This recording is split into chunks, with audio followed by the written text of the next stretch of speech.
I'm Nova, and I'm going to take you all on an adventure of a lifetime. One with rhythm and movement. We'll float along to beautiful music and challenge ourselves to create music too. Harmonies and melodies and symphonies of sound. Okay, Kids Planet Maestros. Everyone put on your headphones. Fasten your seatbelts because we're taking off in 3, 2, 1. Here we go! Long before the king of rock and roll, Elvis Presley, and before modern artists like Taylor Swift and Bruno Mars, there were classical composers like Wolfgang Amadeus Mozart, Johann Sebastian Bach, and Piotr Tchaikovsky. They were the rock stars in our early history, and nearly all popular music today can credit its start to these men and others like them. Let's take a trip. Welcome to Salzburg, Austria, home of the Salzburg Music Festival and Wolfgang Amadeus Mozart, one of the greats of classical music. When he was a child, maybe even younger than you and I are, he composed one of his first famous songs. Mozart, a musical genius, was born here in Salzburg on January 27, 1756. By the age of 6, he could already play 5 instruments expertly: the harpsichord, violin, piano, organ, and the viola. What? It's true! Do you like to play an instrument? Soon, Mozart was performing music all over the place. Mozart was from the classical era where the melodies, or the tunes of the song, were, well, tuneful and easy to remember. In addition to creating beautiful music, Mozart made it so musicians stopped being servants to nobility and became well-known and well-paid artists who could create their own music. Hey, let's ride these musical notes to another land not far from here, called Germany, to meet another great classical musician. Come on! Welcome to Eisenach, Germany, birthplace of Johann Sebastian Bach, known as the greatest classical composer ever. He was the youngest of 8 children and was born in 1685. Bach was superb at both the organ and the violin, but also a tremendous singer. He worked as the court musician for Prince Leopold and wrote amazing instrumental dance pieces, as well as something called a fugue. A what? Curious? Fugue? That doesn't sound like a musical word. A fugue sounds like a noise a rock makes when it hits a mud puddle. Curious, what is a fugue? Huh, that's fascinating. A fugue is a short melody. Remember, that means tune of a song, introduced in one part and then successfully taken on in other parts and interwoven together in different pitches. Bach was a composer during the Baroque era of music, when musicians were known to create fancy music in fancy clothes, and even their instruments were made to look very fancy. Bach created over 1,000 pieces of music, but sadly, most of them were lost. Every now and then, someone stumbles upon one of his pieces of wonderful music, and the world gets to hear it all over again. Okay, now you better put your coat on. It's going to be very chilly in our next musical land. Let's dance our way there. Here we are, in Russia. Piotr, that's Peter in Russian, Tchaikovsky was born here on May 7th, 1840. His parents thought he would become a simple office clerk, but instead realized he was very talented and paid for him to have piano lessons. Tchaikovsky went on to create many concertos, symphonies, operas, and 3 very famous ballets: Swan Lake, The Nutcracker Suite, and Sleeping Beauty. Galaxy and I were in the Nutcracker Suite last year. She was a toy soldier, and I was a rat. Even though the Nutcracker Suite is one we all seem to know, it was not a favorite of Tchaikovsky's. Another famous tune that he wrote, but didn't particularly like, was the 1812 Overture. He thought it was too noisy and too chaotic, but he was asked to create it as sort of a victory piece for Tsar Alexander of Russia. A czar is like a king, so I think he probably felt that he had to do it.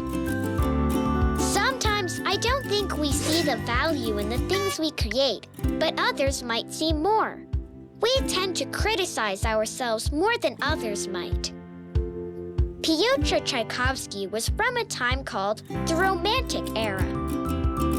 The Romantic era relied on feelings. It was very emotional, which means the music was made in a way that would sometimes make people feel happy or sad.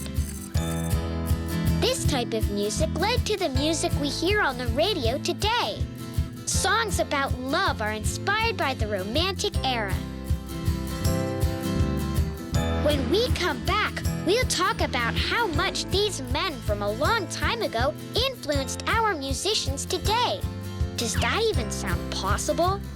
Before we go, let's do a Nova quiz. There is a type of music that is not rock and roll, and it isn't classical. It is called American classical music. Can you guess what it is?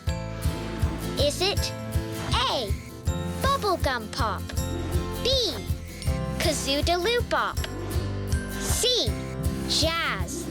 See if you can come up with the answer. We'll be right back with more Kids Planet!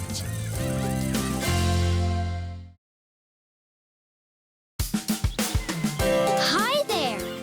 We're back in the best place in outer space, Kids Planet!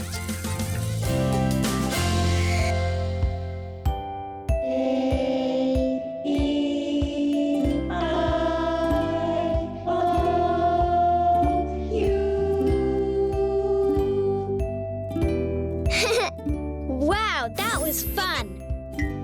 I was riding a glissando all the way down here.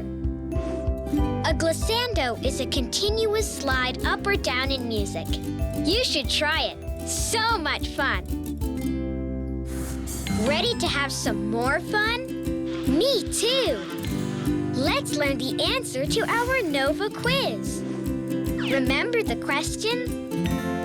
There is a type of music that is not rock and roll, and it isn't classical. It is called American classical music. Can you guess what it is? Is it A, bubblegum pop, B, kazoo-da-loo bop, C, jazz? There was definitely a type called bubblegum pop. My grandparents listened to it when they were growing up. And kazoo-da-loo bop sounds like so much fun, but it isn't a real type of music. So, if you answered jazz, you're right. Jazz has been an important influence in music history. It was started years ago by early African-American musicians in places like New Orleans and Harlem in New York City. Jazz is a mixture of gospel, African, and Spanish music. Pretty much a mix of great stuff. Jazz music is special. It has lots of emotion. Remember, just like the Romantic era of classical music, music with emotion means the music can make you feel happy, or sad, or make you think. Jazz is also improvised, which makes it unique from other types of music. A jazz musician named Duke Ellington even redid a song from the Nutcracker Suite to fit the jazz genre. I bet the classical musicians never imagined that their music would influence so much or be a part of such wonderful music in the future. Everywhere you listen today, you can hear the influences of these nearly ancient composers in our modern music. Johann Sebastian Bach, out of our three today, was probably the greatest contributor to modern music. It's fascinating to think that the things you create today could have an influence on someone hundreds of years from now. What will you create? Each era of classical music influenced all modern music in different ways.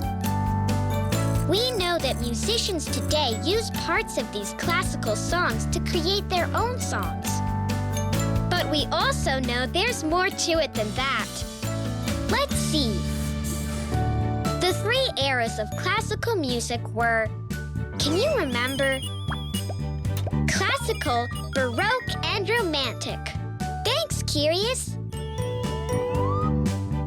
That's sort of a list.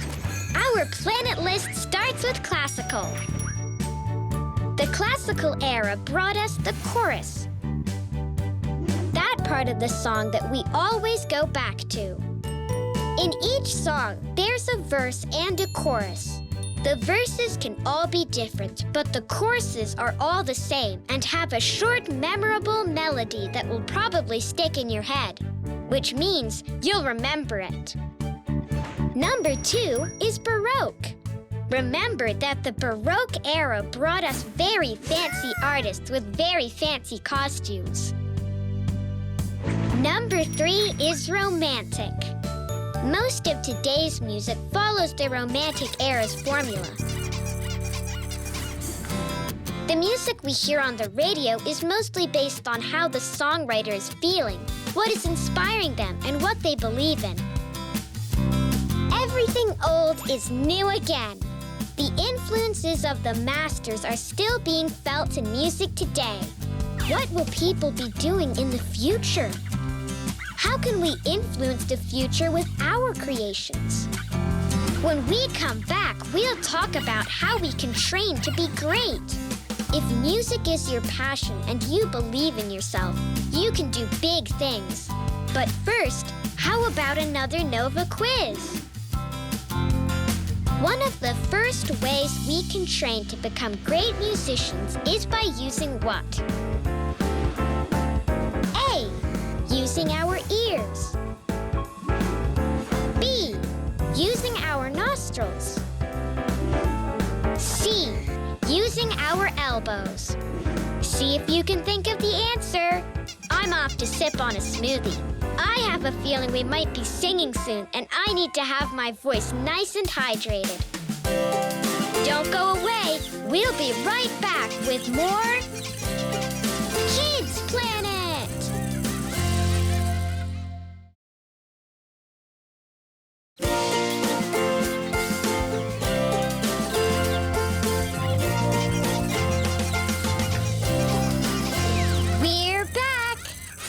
Let's get back to our Nova quiz. Remember the question? One of the first ways we can train to become great musicians is by using what? A. Using our ears. B. Using our nostrils. C. Using our elbows. If you're using your nostrils to play music, then you have a very rare talent indeed.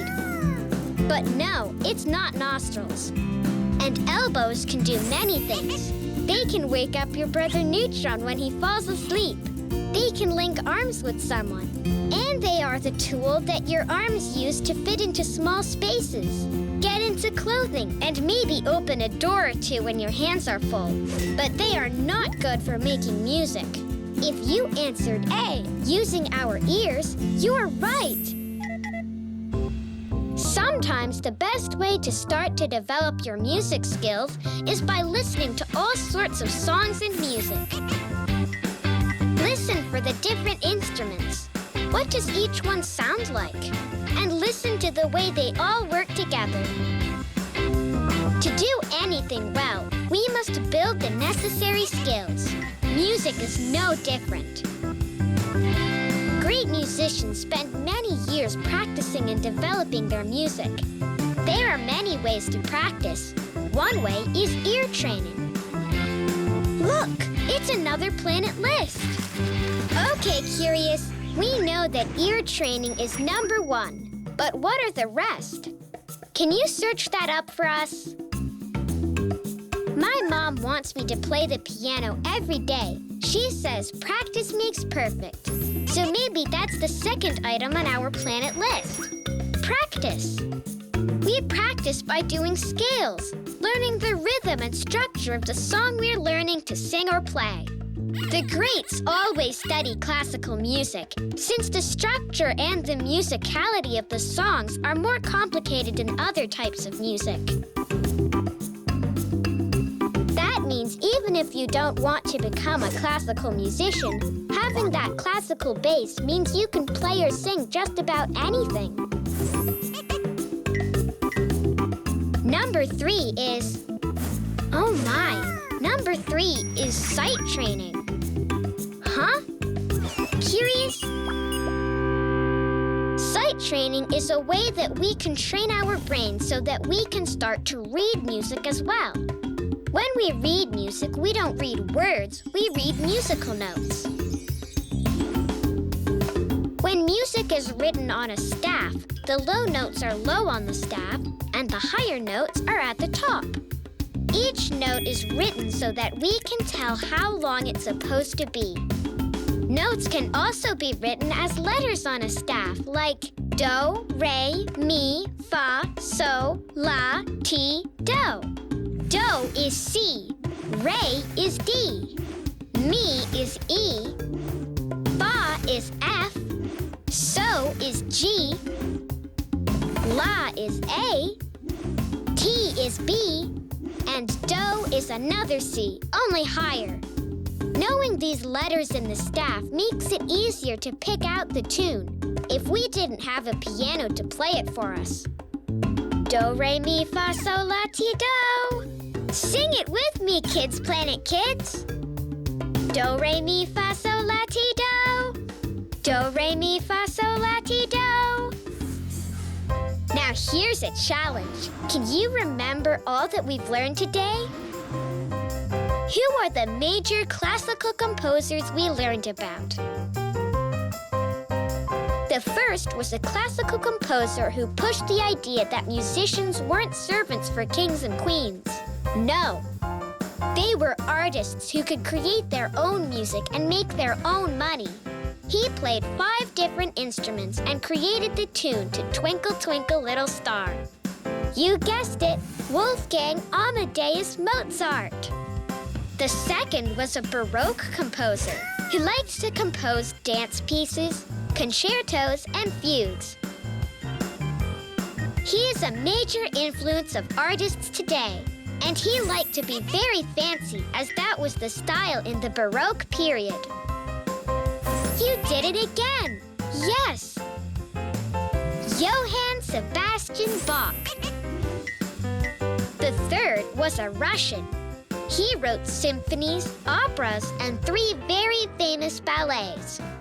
He also created a victory song that he thought was too loud and too chaotic. He was from the Romantic era, a time when more emotion and feeling was put into composition pieces.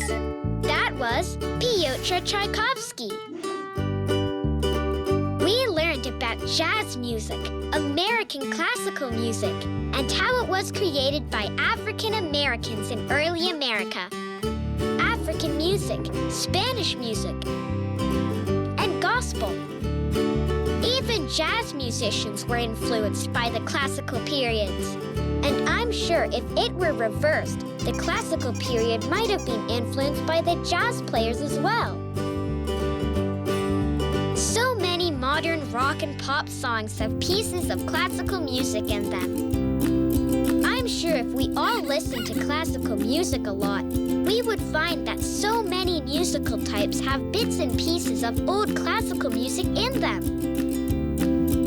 Finally, we learned that for us to be great musicians, we must train to do so. Just like the great ones did. We can do that with 1. Ear training. 2. Practice. And 3. Sight training. Music is an awesome world of thousands of songs and instruments and ways of playing and singing. Like any important world, to be a part of it, we must train like any astronaut would to go into space. If we're not interested in being musicians, then just listening to music and enjoying it and knowing a bit about it makes us more well-rounded boys and girls. Just like the great composers of long ago, we have the ability to do great things and the strength to learn how to do them well. I know we can do it. Let's try our best. Before we end today's mission, we have to make a quick stop for our interplanet trivia. And we're going to need some help. Why don't we call my best friend Galaxy? Yay, Galaxy! You're here! We learned a ton about music today. We learned that there are many different genres or styles of music in the world. A lot of the music that was made many years ago has inspired the music we hear on the radio today. We learned that there are many different types of musical instruments, like the piano, the violin, the organ, the harpsichord, and many more. We also learned that every musical era added something new to the art form. All right, now that we've reviewed a bit, let's test our knowledge. Do you think you can help Galaxy figure out what each era added to music? The classical era brought what to music? Was it a chorus? A guitar solo? Or a karaoke machine? You're right! Yes, the classical era brought us the chorus. The part of the song that we always go back to. You know, that's the really catchy part of the song that usually gets stuck in our head. All right, let's try another one. The Baroque era brought what to music? Was it a music verse? Fancy artists with fancy costumes? Or was it rock and roll?